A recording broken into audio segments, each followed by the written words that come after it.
हरि ओम तत्सत। ये हमारे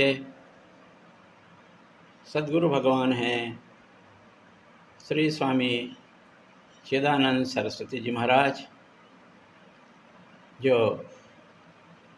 शिवानंद आश्रम ऋषिकेश के परमाध्यक्ष कई वर्षों तक रहे।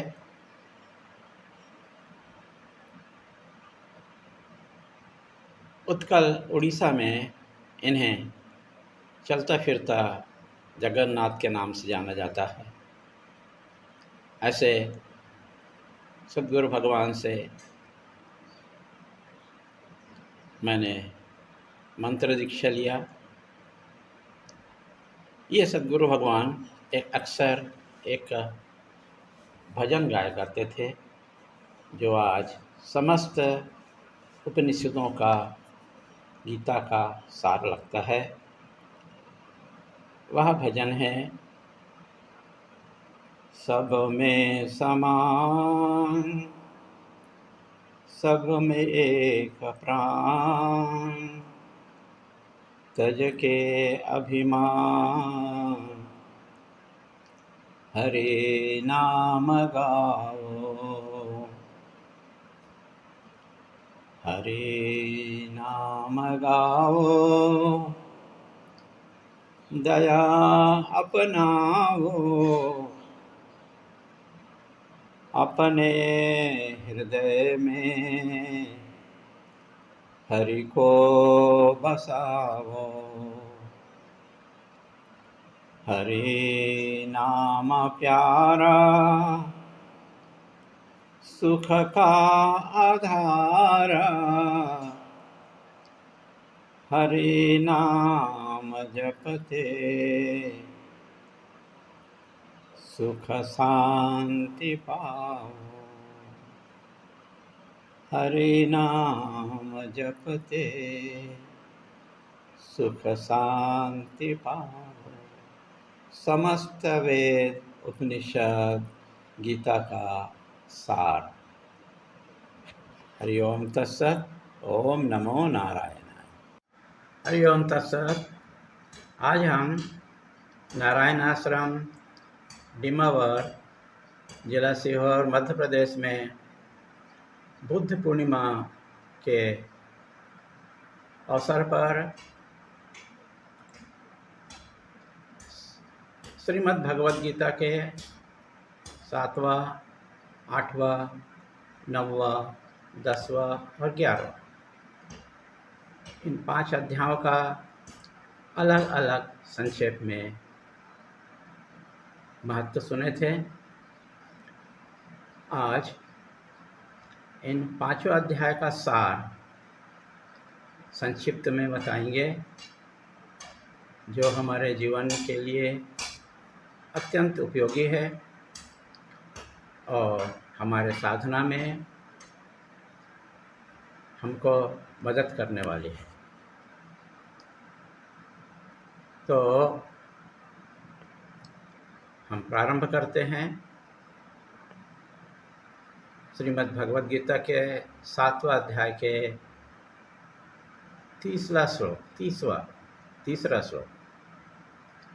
श्लोक का अर्थ है, अपने प्रिय वस्तु का त्याग करना चाहिए, उपेक्षा करना चाहिए।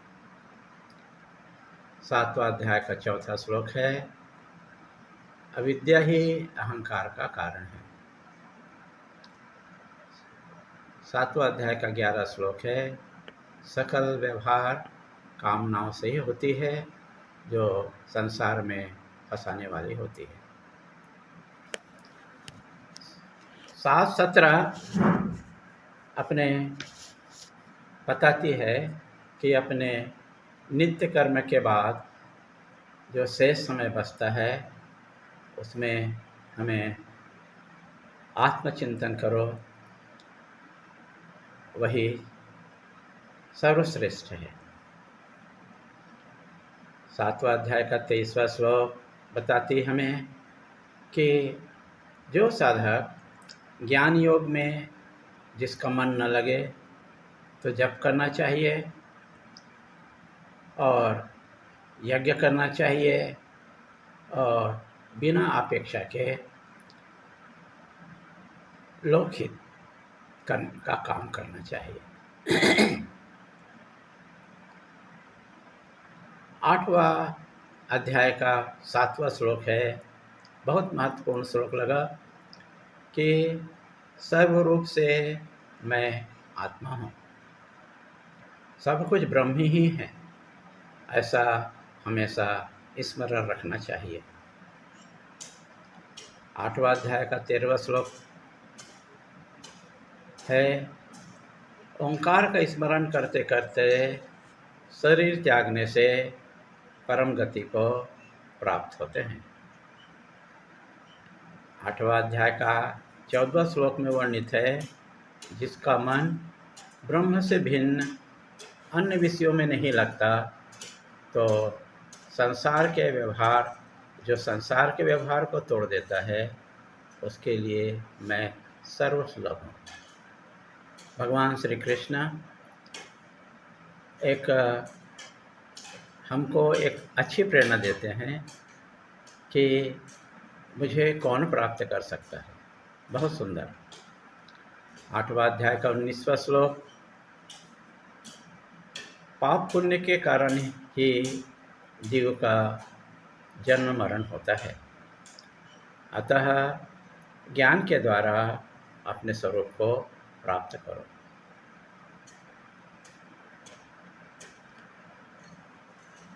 प्रश्न है कि ज्ञान क्या है। इसमें भगवान श्री कृष्ण अति सरल शब्दों में बताए कि अनुभव करो कि सब कुछ ब्रह्म है, मैं ही ब्रह्म हूँ, अभिन्नता से दोष नहीं होगा और भिन्नता से दोष होता है। 9वां अध्याय का प्रथम श्लोक में भगवान कहते हैं कि अपरोक्ष अनुभूति करना है कि मैं ही ब्रह्म हूँ। यह अनुभव अपने अंदर में होगा, बाहर जा कर के नहीं।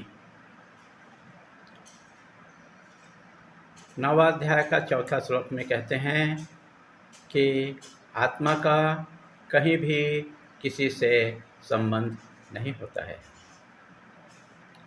9वां अध्याय का 5वां श्लोक, आत्मरूप से अनुभव करो कि जो कुछ भी दिखाई दे रहा है वह मैं ही हूँ या वह सब मिथ्या ही है। 9वां अध्याय का 12वां श्लोक, अक्सर संसारी हम सब यही करते हैं कि आसुरी लोग लालच में फंस करके अपने शरीर का पालन पोषण करने में ही लगे रहते हैं। 9वां अध्याय का 14 श्लोक जप योग करने के लिए अति महत्वपूर्ण है। भगवान श्री कृष्ण कहते हैं कि जप करने से स्वर्ग जाओगे, स्वर्ग जा कर के पुण्यों का भोग करोगे और फिर वापस आना ही पड़ेगा। 9वां अध्याय का 23वां श्लोक में कहते हैं कि भगवान सभी में है, लेकिन कुछ लोग केवल चित्र या मूर्ति में ही मुझे मान करके पूजा करते हैं, वे वास्तविक में अविधि पूर्वक मेरी पूजा कर रहे हैं। 9वां अध्याय का 30वां श्लोक में कहा गया कि दुराचारी भी गुरु कृपा से मेरा अनन्य भक्त हो जाता है, और चाहे वो गृहस्थ हो या सन्यासी हो, भगवान की एक बहुत बड़ी हमको आश्वासन देते हैं कि भगवान के भक्तों का कभी भी नाश नहीं होता है। स्त्रियों के बारे में भगवान कहते हैं कि स्त्री को पति की सेवा करना ही धर्म है, और पुरुषों को पति के बिना, पत्नी के बिना यज्ञ करने का अधिकार नहीं है, कोई भी फल नहीं मिलता है। 9वां अध्याय का 34वां श्लोक में एक विचारणीय प्रश्न है कि विद्वान कौन? जो गाय, हाथी, गधा, कुत्ता, चंडाल में भेद नहीं करता, वासुदेव को ही देखता है, वही विद्वान है। यही हमको प्रयास करना चाहिए। एक सभी के लिए शाश्वत प्रश्न है कि सभी इंसान शाश्वत सुख और शांति प्राप्त करना चाहते हैं, लेकिन क्यों प्राप्त नहीं होता है? सिर्फ उनकी क्षुद्र वासनाओं के कारण से, अपने वासनाओं को संयमित नहीं रखने के कारण से वे शाश्वत शांति से बहुत दूर रहते हैं। जैसे कि इसके अंत में गुरुदेव स्वामी चिदानंद जी महाराज का एक सुंदर उपदेश आपको सुनाएंगे। 10वां अध्याय का दूसरा श्लोक बताता है कि जब तक के मनुष्य में अभिमान है, वे मुझे जान नहीं सकते। 10वां अध्याय का तीसरा श्लोक है कि पाप का लक्षण है दुख मिलना। यदि हमें आज दुख मिल रहा है तो ये निश्चित समझना चाहिए कि हमारे इस जन्म या पूर्व जन्म का जो पाप है हमें दुख के रूप में मिल रहा है। इस कारण से अपने आप को हमें समझाना चाहिए और पाप का क्षय होने के बाद ही ज्ञान मिलता है। 10वां अध्याय का 4था श्लोक बताते हैं कि मैं अक्सर हम सभी कामनाओं से ग्रस्त हैं। कोई न कोई ग्रस्त है, कोई न कोई कामना है। तो हम कामनाओं से कैसे मुक्त मिल सकती है? इसका सरल उपाय है कि मैं वांछित वस्तु के बिना जिंदा रह सकता हूँ। हर के बारे में यह सोचना कि मैं इन वस्तुओं के बारे में जिंदा रह सकता हूँ, तो कामना नष्ट हो जाएगी। 10वां अध्याय का 6वां श्लोक है कि सब में ब्रह्म दृष्टि है, सब में ब्रह्म दृष्टि हो जाए तो द्वेष समाप्त हो जाएगा। 10वां अध्याय का 7वां श्लोक है संकल्प विकल्प से रहित व्यक्ति ही मुझे जान सकता है। 10वां अध्याय का 10वां श्लोक है ऐसा हमेशा अनुभव करो कि मैं ही ब्रह्म हूँ। और अंतिम 10वें अध्याय का दूसरा श्लोक, जो लोग अपनी वासनाओं के कारण से आपकी प्रेरणा को समझते नहीं हैं।